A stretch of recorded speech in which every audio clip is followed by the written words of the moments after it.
आज का यह वीडियो बहुत ही स्पेशल है। हम लोग समझने वाले हैं माध्य माध्यिका तथा बहुलक कैसे निकालते हैं, ठीक है ना। माध्य माध्यिका तथा बहुलक कैसे निकालेंगे वो भी बहुत ही कम समय में देखते देखते कैसे बताएंगे। देखो ध्यान से, सबसे पहले देखो क्या नोट किया हूँ यहाँ पर। देखो सबसे पहले यहाँ पर बहुलक नोट किया हूँ, तो हमें पता करना है बहुलक कैसे याद करते हैं। तो देखो यहाँ पे सबसे पहले देखो वाक्य जो दिया है बहुलक उसे समझ लो। देखो बहु का मतलब क्या होता है, बहुत बार। बहु का मतलब बहुत बार।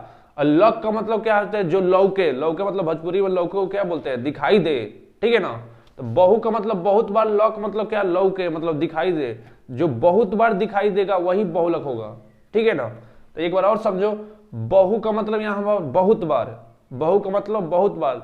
लक मतलब लौके, लौके मतलब क्या, जो दिखाई दे। तो बहुत बार जो लौकेगा मतलब बहुत बार जो दिखाई देगा वही बहुलक होगा। देखो यहाँ पर सवाल जैसे यहाँ पर नोट किया हूँ, दिया है 3, 4, 5, फिर से 4, फिर से 4, 6, 3, 5 ऐसे दिया है ना। तो तुम लोग देखो बहुत बार कौन सा लौक रहा है, मतलब बहुत बार कौन सा दिखाई दे रहा है, बाबू 4 ना, इसलिए बहुलक क्या होगा, बहुलक होगा 4। देखो सिंपल है कि नहीं। तो बहुलक क्या हो जाएगा हमारा, बहुलक हो जाएगा 4, क्योंकि बहुत बार क्या लौक रहा है, बहुत बार 4 दिखाई दे रहा है, ठीक है ना। अब देखो यहाँ पे जैसे मान लो यहाँ पर दिया है 5, 6, 6, 6, 5, 3, 5, 3, फिर से 6। तो देखो यहाँ पे बहुत बार कौन सा दिखाई दे रहा है, मतलब बहुत बार कौन सा लौक रहा है। देखो 6 है ना, यहाँ पर 3 बार है, यहाँ पर 1 4 बार हो गया, इसीलिए बहुलक क्या हो जाएगा, बहुलक हो जाएगा 4, बहुलक हो जाएगा 6। तो बहुलक में यही देखना है जो बहुत बार कौन सी संख्या मतलब दिखाई दे रहा है। जो भी संख्या बहुत बार आएगा ना वही बहुलक होगा, ठीक है ना। तो देखो यहाँ पे जैसे मान लो कि 3 दिया है, 5 दिया है, 3 दिया है, 3 दिया है, 6 दिया है, 4 दिया है, फिर से 3, फिर से 4, फिर से 3 ऐसे दिया है। तो तुम लोग बताओ बहुत बार कौन सा लौक रहा है, मतलब बहुत बार कौन सा दिखाई दे रहा है, 3 ना, इसलिए बहुलक क्या हो जाएगा, बहुलक हो जाएगा 3, बहुलक हो जाएगा 3, ठीक है कि नहीं। अब चलो समझते हैं माध्यिका मतलब कैसे निकाल सकते हैं। तो अब हम लोग समझेंगे माध्यिका, ठीक है ना। तो देखो यहाँ पे माध्यिका मैंने ऑलरेडी नोट कर दिया माध्यिका। तो माध्यिका मतलब क्या होता है, बीच वाला। माध्यिका का मतलब क्या होता है, बीच वाला। तो देखो कैसे, सबसे पहले तुम लोग बताओ, सभी लोग स्कूल तो गए होंगे। तो स्कूल में क्या होता है, जब भी प्रेयर कराया जाता है तो सबसे पहले क्या होते हैं, सबसे पहले छोटे को खड़ा किया जाता है, मतलब हाइट के अनुसार छोटे ऐसे ही, और अंत में क्या होते हैं, बड़े खड़े होते हैं कि नहीं। हमें भी क्या करना है, सेम वैसे ही करना है। सबसे पहले छोटे छोटे जो छोटा वाला अंक है उसे लिख देना है, और जो बीच में आया है ना उसे ही पकड़ लेना है।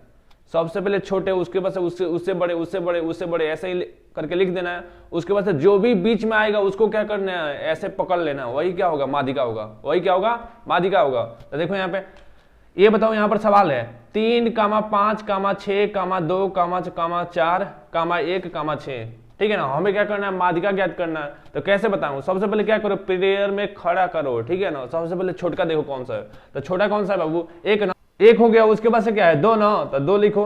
फिर से उसके बाद से क्या है, तो 1 हो गया, देखो 2 लिख दिया। उसके बाद से 3 है ना, तो 3, अब देखो 3 भी लिख दिए। उसके बाद से क्या आता है, 4 ना, तो 4 लिख दिए।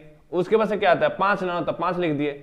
उसके बाद से देखो 5 भी लिख दिए। उसके बाद से क्या आता है, 6 ना, तो देखो यहाँ पर 6 लिख दिए।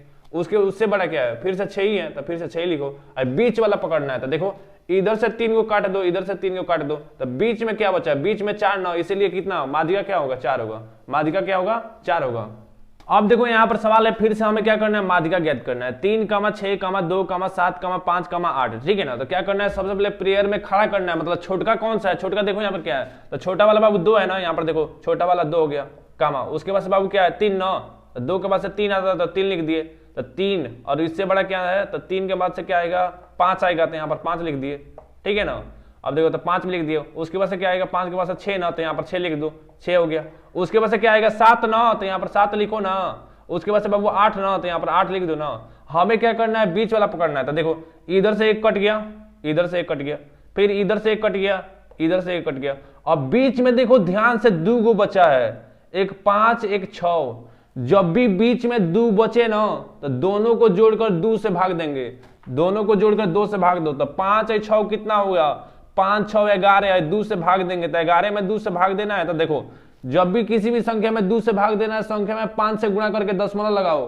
तो देखो 11 में 2 से भाग देना है ना, तो इसका मतलब 11 में 5 से गुणा करो, कितना हुआ, 11 5 55, 11 5 55, और 1 अंक दशमलव लगाओ, तो 5.5, कितना होगा, माध्यिका होगा 5.5, ठीक है ना। तो जब भी बीच में 2 गो आए तो दोनों को जोड़कर 2 से भाग देना है, ठीक है ना, माध्यिका के लिए। अब चलो देखते हैं माध्य, सबसे आसान माध्य है। अब हम लोग समझेंगे माध्य। देखो माध्य का मतलब औसत भी होता है, समांतर माध्य, चाहे माध्य पूछे, चाहे औसत पूछे, चाहे समांतर माध्य पूछे, सबका मतलब एक ही होता है, तो इसको घबराने की कोई जरूरत नहीं है।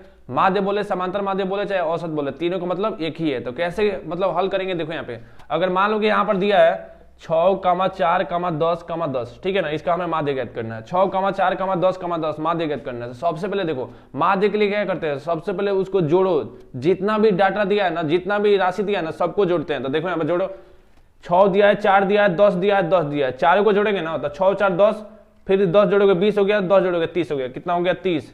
बटे में टोटल कितना संख्या है, 1 2 3 4, 4 को संख्या है ना, इसलिए 4 से भाग देंगे तो 30